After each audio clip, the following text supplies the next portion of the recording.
You've heard me talk about how I got to go to the ACLU conference and how excited I was and how wonderful it was and what a great time I had. And there's also going to be a blog post up on the Loud and Brown website, loudandbrown.com, about that later. But we've talked about the conference, and now I want to talk about the ride home, because in true Micci fashion, it all just fell apart. just just blowing up is not too strong of language, because that's kind of what happened, and I would love to tell you all about it. The conference was in Washington, D.C., and I was leaving the conference to go visit some friends in West Virginia, and it's a 6.5 hour drive from Washington, D.C. to where I was going in West Virginia, right? I hop in my car, my Jeep that I bought like 3 weeks ago, all excited, like I love a road trip, split ways from my family. They're going to Philly, I'm going this way, and I'm on the road. I love being on the road. I love driving. It's a party. It's one of my favorite things. So I'm just driving, no big deal, not worried, listening to Mean Girls the musical just on repeat, SpongeBob the musical also just on repeat, just having a good time driving through some mountains, right? And that's what I'm doing. And I come up one mountain, and as I'm coming down the other side of it, my car starts like shaking, like just doing a little shake. And I was, of course, like, that has nothing to do with me. If my car wanted something from me, it would tell me. The shaking, no big deal. And so I just ignored it, of course. And then I was coming up another mountain, and as I was coming down the other side, my car just starts shaking. Just, I'm sure that was a good sound for you in the radio, but just shaking profusely.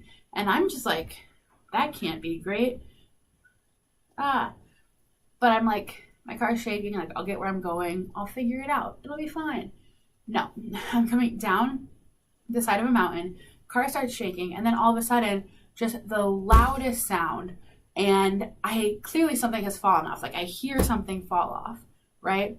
And so me, just out here in the streets doing my best, I like pull over and just burst into tears, just weeping, just so upset because something's falling off of my car, and then my car starts smoking like profusely from the back, like whoosh, smoke everywhere.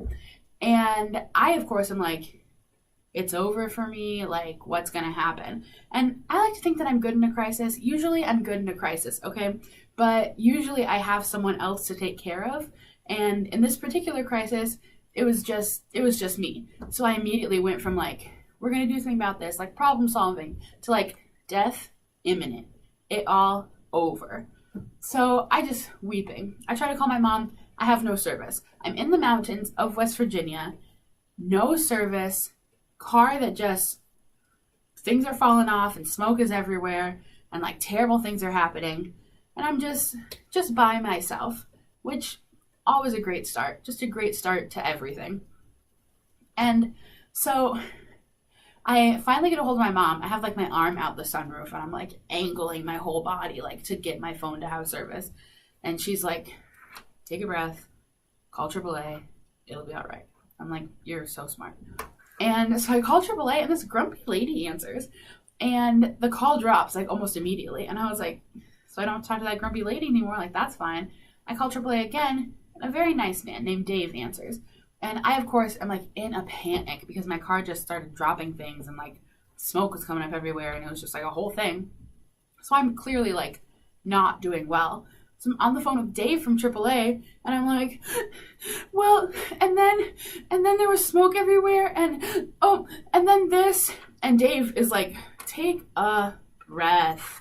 Do you have anything to drink in the car? Like, do you have a water bottle? Have you eaten? And I was like, I haven't eaten all day. And which, true, I hadn't eaten all day because I kept driving past like McDonald's, and I was like, I can eat at McDonald's any day. Like, I'm in West Virginia. I should eat something that I can't always eat. And so I was waiting for something to pop up that like wasn't something I can have every day. And it just never did. And then my car got mad at me and decided to drop all of it. And then I was stuck, and so I hadn't eaten anything, didn't have anything to drink. It was just a mess, right? And so Dave was like, well, we're going to send someone to rescue you. Don't worry, someone's coming to rescue you. And I'm like, thank you so much, Dave. You are my king. You save my life every day. And he's like, okay, thank you. Like, have a good day. Bye. And I was like, you have a phenomenal day. And he leaves. He like hangs up. I get a text message from AAA because it's like the 21st century and they text you now. And they're like, your tow truck is coming from blah and will be there in 45 minutes to an hour. And I say, I would love to believe you. I would love to believe that this tow truck will be here in 45 minutes to an hour. Spoiler alert, I was on the side of the road for 3.5 hours. So that's just fine. While I was sitting there trying to remain calm in the mountains of West Virginia, nothing for me to do, of course, because I have no data on my phone and like my life is broken. But I hear my car starts to smell like gasoline, like on the inside. And I'm sitting there like with all my windows rolled up and I start to like smell gasoline. So I'm like, that's not great. And I like roll down my window like a little bit to get like a breeze. Like I don't get out. I'm not like, I was like, I'm going down with my ship if my ship is going down, and it may well be. So I just roll down my window, kind of, open my sunroof, like avoid that whole gas smell, but I can like hear it now my windows roll down. I can hear it like pouring out of my car. I'm like, that's probably fine. That's probably just, I didn't even need that stuff, honestly. And I'm like sitting there, and there's something in the road like farther back, like the first thing that fell off. And I can like see people like changing lanes to go around it and like moving around to go around it. And I was like, I could go get that. I should go get that. But it was like very far away. When you're going 60 miles an hour and you like slow down because something fell off, the thing that fell off is still like way back there. So I was like, it can stay way back there. Like I'm very lazy. And eventually it like blew away or like was gone. So it can't have been that important because it just disappeared. But then this very nice man, also named Dave, he stops and he's like, gets out of his car and he walks up to me and he's like, are you all right? And I'm like, yeah, I'm fine. Like, thank you so much. I appreciate it. And he's like, walks behind my car and he's like, you left like half of your like drive shaft axle something back here. And I hadn't gotten out of the car, so I had no idea what was behind me. And he was like, yeah, you left like this whole thing back here. And I was like, that's not great. And so I like get out and I like go and look, and it is just so big, like such a big chunk of something that you would need in your car just lying on the road, just lying on the road. And Dave is like, I've been working on cars since I was 15. Like I've never seen anything like this. Like I've been working on cars my whole life, and this is crazy. Like I've never seen anything like this. And I'm like, me neither, dude. I really haven't, and I would prefer to not have seen it now. But like, thank you so much for stopping. I really appreciate it. And he was like giving me kind of the lowdown. The town that I was nearest to was Davis, West Virginia. Shout out to Davis. And a lot of Dave in the story. Dave from AAA, Dave from Davis, because I'm outside of Davis. And he's like telling me like where to stay and like what. I'm just dropping things in the radio studio. He's telling me where I should stay, what I should do, like nowhere in Davis delivers, so you have to go here to get food, and it's like you have to walk across the street. And he's like telling me all this stuff. And I'm like, thank you so much. Like, I really appreciate it. Like, thank you. And he's like, all right, well, I live down in the valley. And I'm like, I'm not from here. I assume living down in the valley means you like live in a valley, but we're surrounded by mountains. There are several valleys, I assume. I'm from the flatlands. I just smile and nod. So he's like, I live down in the valley. Like, if you need anything, call me. And then he like turns to walk away. And I'm like, I don't know you. I can't call you. I don't say that out loud. I say that in my tiny head. But I'm like, it's fine. Like, he was very helpful. Like, it's fine. And he turns around and he's like, oh. And I'm like, he just realized that I have no way of calling him, right? And he's like, well, if you get to that, you go to that hotel where I told you to stay, and you ask for me, they'll know who you're talking about. And I say, cool beans, thank you so much. Like, I really appreciate it. Thank you. And he's like, yeah, definitely. Like, be safe, be careful. Glad you're okay. And which is something that he said when he got there. He was like, I can't believe you're okay. And I was like, I'm honestly perfectly fine. Just a little traumatized, but like fine physically. And he's like, that's crazy. Like, this is something you need to be attached to your car. And it's just not. And so I was like, thank you so much, Dave. Like, catch you later. Bye. He leaves. I sit. And I like start taking pictures now that I know that this big thing fell off my car. I'm like, it's big. It's big. I'll post a picture of it on the Loud and Brown Twitter at Loud Brown Media, and it's big is what I'm saying. And I start taking pictures. So I'm standing outside of the car, taking pictures of like the big thing that fell off, and like taking a picture of the car, and taking a picture of like underneath the car where just all of my gas and all of my everything that was supposed to be, all these things that are supposed to be attached to my car, I'm like photographing. And then it's another car comes up behind me, and I'm like, everyone out here is just trying to be really helpful. I full disclosure, expected to face so much more racism in West Virginia than I did. Maybe I was just like in a good spot, or they were like, my being a damsel in distress like goes over me being black. Like there's options, but they were all very, very nice. And this couple stops, and they're talking to me, not named Dave, Rocky and Angie, and they stop, and they're like, oh, well, like, are you okay? Like, what happened? And they're like, that looks like that's big, like that's like your drive shaft. I'm like, everyone keeps saying that, and I keep not knowing what it means. But again, Rocky's like, I've never seen anything like that. That's crazy. And me, I watch Criminal Minds. Okay? I am smart. Traditionally, I have my wits about me, I would say. I would go as far as to say I have common sense.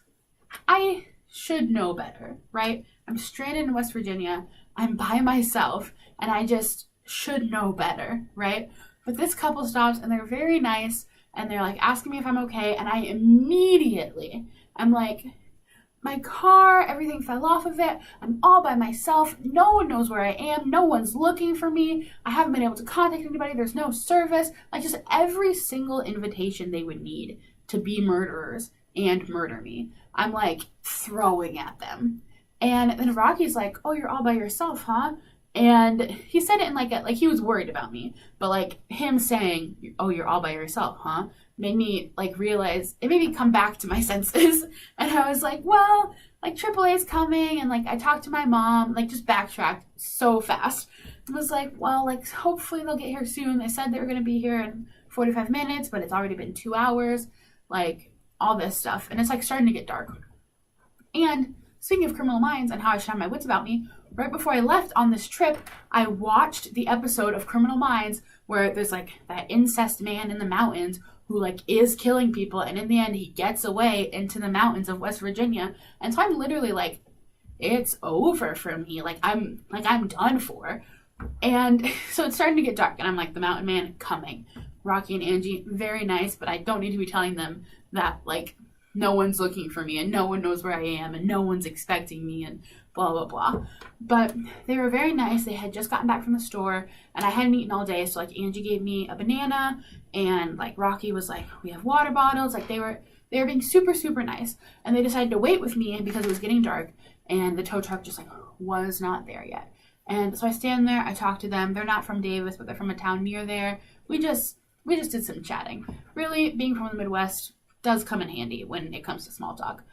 But we were chatting it up, and then eventually the tow truck driver, we see him like on the other side of the road, and he like has to come and like do a loop, you know. And so we're sitting there waiting, and I'm like, nice, like I'm gonna get out of here, like this is very exciting, let's go. And he like comes back around, he pulls up in front of my car and stops, and Angie's like, let Rocky go see, let Rocky go make sure this guy's okay. And Rocky's like, I'm just gonna go check this guy out. And I'm like, thank you. I'm like, I don't know anything about anything. I don't know nothing about nobody. And Rocky's like, I'll go check this guy out. And so I like follow Rocky as he goes to like check this guy out. And they're doing that thing that like white men do. Not even white men, just like men in general. That men do where there's like a lot of communication, but not a lot of words. They're like making noises and like saying like some things, but they're like having a full conversation. And I'm standing there like, I do not speak your language, but thank you for your help. And Rocky's like shaking this man down, and they like find someone they know in common. And Rocky's like, will you take care of this nice young lady? Like she needs to go here. She needs to go here. Like this is where she wants to take her car. She hasn't eaten anything. So if you could take her somewhere to get some food, like just like all of these things. And I was like, thank you so much. Like just crying for hours really is what it was. And so Rocky's like, you know, like you'll be good. Like You're in good hands. He like stays with me and like while my car gets like loaded up and stuff. And this tow truck driver, very, very nice, also named Dave. So many Daves in this story. But Dave, the very nice tow truck driver, he is like, all right, well, let's go. I'm not from Davis. Like, it takes me about half an hour to get there. Like, I didn't get their call until like half an hour ago. And I was like, what is AAA doing where they're not sending someone after me? But like, it's fine. But he came and he got me, and it's like 9:30 at this point. And I say, thank you very much to Rocky and Angie. And I just shout out to them, like my true saviors. And then my other savior, co-saviors, really. Dave, he's driving me into town, and he's like, all right, they said you want to take your car to this place. And I was like, yes, that would be beautiful. Like, thank you so much. And so we take my car there. I like get some stuff out of it. He's like, there are 2 hotels in town. And I'm like, well, this other guy named Dave earlier told me to stay at this one. So he's like, okay, like, I'll take you there. That's one with the restaurant attached, so like, you don't have to go anywhere else for food. And I was like, perfect. And so we go to this restaurant, to this hotel, and it's like nighttime. Hotels, their business happens at night, but there's no one there. Just no one. Like, the office is like locked, and there's like all the lights are off. Like, the restaurant is open, you can get in, but there's no one there. Like, just a completely deserted hotel. And me, alone in West Virginia, my car just fell apart. I'm supposed to be somewhere. I'm panicked. I'm just like, I am going to have to sleep in the streets of West Virginia. Like, I don't know what's going to happen. Just like freaking out. And Dave was like, well, we'll take you to this hotel, see what's there, like, see if there's anybody there. I'm like, okay, like, perfect. Thank you so much. I really appreciate it. We go there. Also completely dark and just no one. But this one has like a phone number to call. So I call the phone number. A very, very nice man named Josh is like, yeah, like, we have one room, like, just for tonight though. And I was like, hopefully that's what I need, is just for tonight. But he's like, yeah, like, I'll be right down to get you all checked in. And I said, thank you so much. I really appreciate it. And so I turned to Dave and I'm like, he says he'll be right down. And Dave was like, down from where? And it occurs to me that we're in the mountains. And I'm like, what a good question. He could be on his way down from a mountain. He could be on his way down from upstairs. He could be on his way down from, I don't know. But he is coming down from upstairs, so he's there just in moments. But Dave was like, I'll wait for you, like, no worries. And just such sweet and nice people taking care of me as I'm stranded in West Virginia. And so Josh gets there, and I say, thank you so much, Dave. Like, I really appreciate it. Like, you a real one. And he goes on his merry way. Now I'm with Josh, and he's like getting me all checked in. And this is the Billy Motel. And the Billy Motel in Davis, West Virginia, beautiful. Saved my life. Very nice people. Very nice rooms. Just super nice. And so shout out to them. I know they're listening. But so he's like, well, we only have like this room for tonight. Like, because there's this like bike thing going on in town. So all the hotels in the area are completely booked for like a week. Like, starting tomorrow, everyone's completely booked. So he's like, you're lucky this happened to you today and not tomorrow, or they would like honestly be nowhere for you to stay. And I was like, I love being lucky. I love that. Thank you so much. And of course, me from South Dakota, he says like there's a bike thing, and I'm like a rally, like motorcycles, like Sturgis, like a bike thing. And no, I come to find out, no, we're in the mountains. These are people on their bicycles, riding their bicycles in the mountains. And I say, I'm so happy for you, and I'm going to let you finish, but I have to go. But I get a room. I call my mom, now that I have service and I'm doing less crying. And she's like, I'm glad you're there. Like, we're all still in DC, so we'll drive down in the morning. We'll, like, figure this all out. I say, perfect. Thank you. I walk across the street to the gas station because I'm hungry. I haven't eaten all day. I buy, like, an entire gallon of ice cream. And I say, I constantly have the treat yourself attitude, but specifically that day, I was heavy into the treat yourself attitude. And so I walk back to the hotel room. I'm like sitting, I'm hanging out, I eat my ice cream, I go to sleep, I wake up, and there's someone banging on my door. And I'm like, I don't know anyone here. I can't imagine a reason why someone would need to be banging on my door. It's 8 a.m. Like, what's going on? So me, in my nightgown, without my glasses on, my hair all over the place, I just open the door and can't see who it is because I didn't put my glasses on, which I watch Criminal Minds. I should know better. but I don't. But it's this very, very nice man named Chris of Blackwater Motor Company, also in Davis, West Virginia. And that's where I'd taken my car. Shout out to Blackwater Motor Company, just the truest MVPs of this story. I give him my keys. He's like, you left your car at my place. And I said, you're right, I did. I'm so glad that you know that I'm in this room and that we all have to communicate with each other. And he's like, can I have the keys? Like, and I was like, yeah, perfect. Like, thank you so much. And he's like, do you want me to call you? Do you want me to call your mom? She's the one who called me. And I was like, feel free to call my mom. She's an adult. I'm clearly going through something. And so he's like, all right, like, no worries. Like, thank you so much. I was like, thank you so much, really. But then my mom and everyone shows up in a little bit after that. And we go over to Blackwater Motor Company. And we're talking to Chris and we're talking to the people who work there about my car and about, like, what happened. And they are all, like, up in arms. Like, all of my crying, all of my, like, nervousness, all of my talk of the mountain man, all of, like, everything that was going on with me the day before where I was, like, freaking out. Apparently, I was just underreacting the whole time. Just the whole time. Because me in the mountains of West Virginia, where I don't live, just 1,000 miles from home, trying to get the places I need to go, came so aggressively close to full-on 100% death by my car blowing up. Like, me being alive apparently is, like, unprecedented. That's what they called it, my car. They called it an unprecedented catastrophic failure.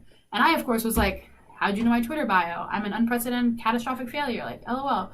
And they were like, you could have died. And I was like, cool, good to know. And so everyone then proceeded to explain to me the multitude of ways in which I could have died, which I don't know if they thought it was comforting. It's good to know. But I was like, I could have died. But so apparently what happened was this. This is where it gets real good, folks. I'm driving down the mountain, okay? And then my car's shaking and something falls off. That's something I didn't pick up earlier, right? It falls off and it cuts the fuel line. Gas starts pouring everywhere. And then this bigger thing that fell off starts, like, it hasn't quite fallen off yet. So it starts, like, hitting the pavement and, like, creating sparks.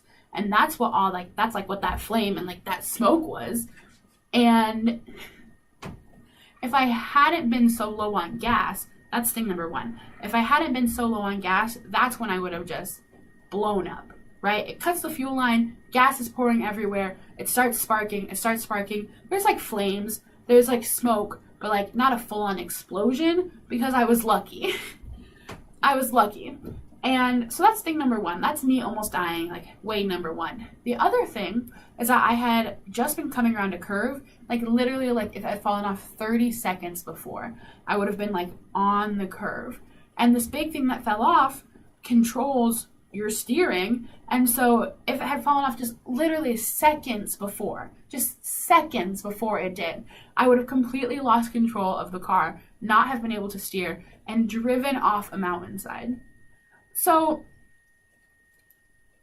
I'm fine, but there's some alternate universe wherein I did fill up on gas and it did fall off like 30 seconds before, and I just drive my car off a mountainside and blow up, just blowing up.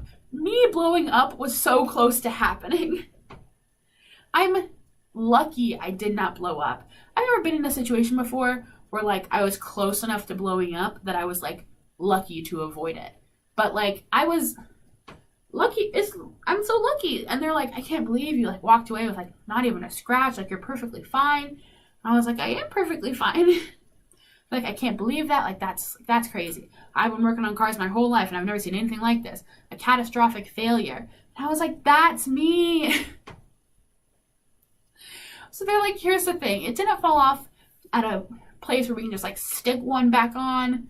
Like, that's not what happened. Because conveniently enough, this town that I got stopped in, I really am lucky. Like, amen. But this town I got stuck in, like, runs on Jeeps. And there's, like, they call each other Jeepers. I got referred to as a Jeeper because I drive a Jeep, so, like, Jeepers. And they're like, oh, like, we're all Jeepers around here. Like, my best friend, my best buddy, he fixes Jeeps. Like, we should be able to get you out of here in no time. But it turns out that the best buddy, he fixes Jeeps that are like this kind of Jeep, and my Jeep is like this slightly different kind of Jeep. And I'm like, okay, like, what do we do? And here's what we do.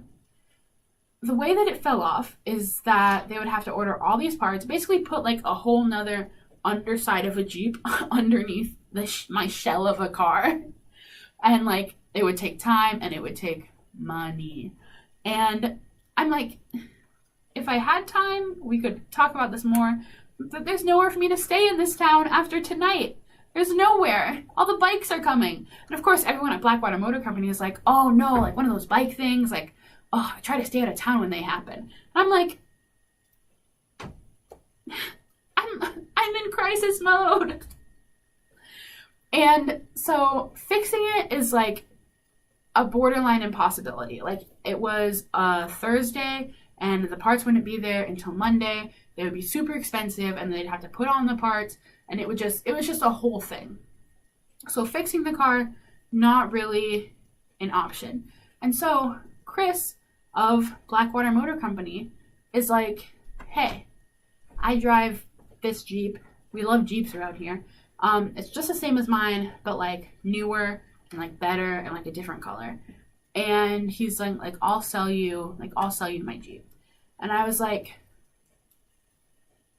really? Like, you'll sell me your Jeep? And he was like, hey, I'm waving to Michelle. And he was like, yeah, like, I don't want to, like, I love my car so much, like, I don't want to sell it to you, but like, I will. And I was like, I felt bad because he was like, I don't want to sell you my car. And I was like, I'm sorry, like, I feel really bad. And he was like, oh, it's just like, I got 10 cars and they're all like my babies. And I was like, so I don't feel bad anymore. So I'm not taking your only form of transportation. Like, if you don't sell me this Jeep, I have to move in with you. So like, thank you. But he was very, very nice. He cleaned out his Jeep. And keeping in mind that I had just bought this Jeep that tried to kill me like 2 weeks before I left, 2 or 3 weeks before I left on this trip. And now I'm not dead, but I don't have that Jeep anymore. And I'm buying this new Jeep. Not really something I budgeted for, buying a whole new car. I didn't budget for buying one car, going on a cross-country road trip, buying another car, driving back across the country. Not in my budget, really. Car's expensive. And so we work something out. We get this car. We sign all this paperwork just casually in the middle of West Virginia, where I'm stranded and buying a new car because that's like who I am. And I have a new Jeep. I'm a Jeeper still to this day. He was telling me, he was like, this is such an upgrade. Like, this is like a much better Jeep. Like, you have this, and you have this, and you have this, and you have this. And they were all like upgrades, like, listen, they were all upgrades like below the hood. So I was like, those upgrades mean little to nothing to me. Like, I don't get it. These lights are flashing, so I gotta go fix it. Hold on, just a second.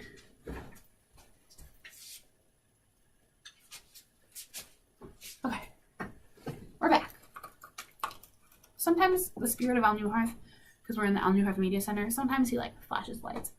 But we're back. So I buy this car. Chris, lifesaver, sells me this car. The Billy Motel, lifesavers. They let me stay in that room like past checkout because I have nowhere else to go because I'm still working on buying a car. Eventually, we get it all sorted out. They didn't know that I had picked up the piece. I didn't pick it up. Dave, the tow truck driver, picked it up. But the piece, like the big piece that fell off, it was in my trunk, and when I was cleaning up my car, they like saw it. They're like, oh, like, wow, like she picked it up. Like, we have it over here. And I was like, yeah, there it is, huh? And they were like, that's crazy. And I was like, you're right. That is crazy. And they were like, that's just, he like was pointing things out. He was like, this isn't a spot where things break. Like, there's like a point where like it could break, but like this is crazy. And I'm like, that's what I've gleaned, is that it's crazy. But I buy my new car. I check out of the Billy Motel. I say just a hearty thank you to everyone in Davis, West Virginia. And I'm on my merry way. And my mom goes back on her portion of the trip, and I just keep going through West Virginia. And in my brand new car. And that's what happened. That's really, there's more, like, wherein I drive to West Virginia and I'm on my way home and I'm supposed to be seeing a musical in Chicago, the Cher Show, which is the world premiere in Chicago. It doesn't go on Broadway until like next season. Like, it's super exciting. And I was supposed to stay with my friend and we were going to go see that on my way home. My friend, something comes up, he has to dip. So I am like, what do I do? Like, I'm in Huntington, West Virginia, finally, with this car that I just bought. Like, what do I do? I love spending all my money, was really my problem. Is that I spent money on these tickets to Cher. I spent money on a whole new car. And it's just a whole thing. As now I have no one to go to Cher with and then nowhere to stay in Chicago. So I'm like, do I just drive straight home? But then I've wasted this money that I spent on Cher. It was just, I was having a meltdown. Really, I did a lot of crying. Telling the story, I'm not crying. But like, throughout it, I was just weeping uncontrollably the whole time. Just the whole time. But I ultimately end up leaving West Virginia on Sunday morning and then driving to Chicago, getting to Chicago, seeing the Cher Show, the musical of Cher's life. Phenomenal. Loved it. And then the Cher Show ends at like 10:30 and I hop in my car that I just bought and I just drove straight through all the way home, back to Vermilion, arrived at like 7:30 in the morning. And here I am. Arrived at 7:30 in the morning and then Mickey Monday. So really we're doing big things. But that's the story I wanted to share with you. I appreciate you guys listening. As always,